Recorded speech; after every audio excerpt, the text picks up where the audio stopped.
Hi friends, நான் தான் உங்கள் முருகேஷ் நேச்சுரல் ஏக்கர். பார்த்திங்கன்னா கிட்டத்தட்ட ஒரு 2.5 ஏக்கரில் பருத்தி போட்டிருக்கோம். பருத்தி செடிகள்லாம் சின்ன செடி எனக்கு இது பார்த்திங்கன்னா இதான் பருத்தி செடி பாருங்கள். இதான் பருத்தி. இந்த பருத்தி செடியிலேருந்து தான் நம்ம வந்து நூல் எடுக்கிறாங்க.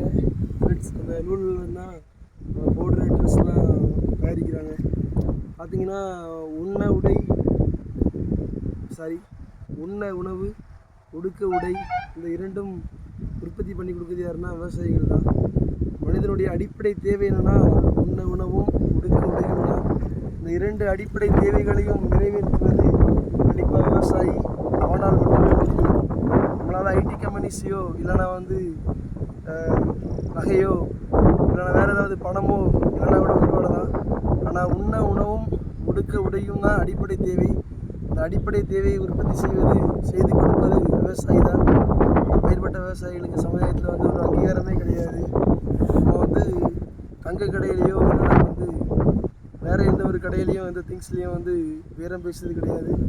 விவசாயிகிட்ட தான் பேரம் பேசணும். விவசாயிகிட்ட தான் சொசைட்டியில் வந்து சரியான ஒரு அங்கீகாரம் வந்து விவசாயம் பண்ணுறவனுக்கு பொண்ணு கொடுக்க மாட்டேங்கிறாங்க.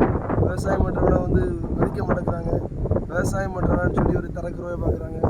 ஸோ கண்டிப்பாக வந்து விவசாயிகளை தரக்குறவை பார்க்காதீங்க. விவசாயிகள் நொடி கூட வாழ்க்கையில் நம்மளால் சஸ்டெயின் பண்ண முடியாது. விவசாயிகள் அடிப்படை தேவையான உணவையும் உடையையும் பெறுவதற்கான வழிவகை செய்கிறது. ஸோ கண்டிப்பாக வந்து நம்முடைய உயிர் வாழ தேவையான அடிப்படை தேவையை பூர்த்தி செய்யக்கூடிய விவசாயியை கண்டிப்பாக நினைக்கும். அவங்கள வந்து டிஸ்கரேஜ் பண்ணாதீங்க. அவங்கள மதிக்க ரெஸ்பெக்ட் கொடுக்காமல் இருக்காதீங்க.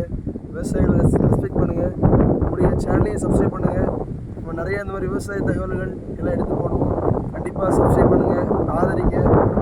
நானும் ஒரு இளம் விவசாயி. ஸோ அதனால் வந்து நம்ம சேனலையும் ஆதரிங்க, ஆர்கானிக் விவசாயத்தையும் ஆதரிங்க, விவசாயிகளையும் ஆதரிங்க. நன்றி.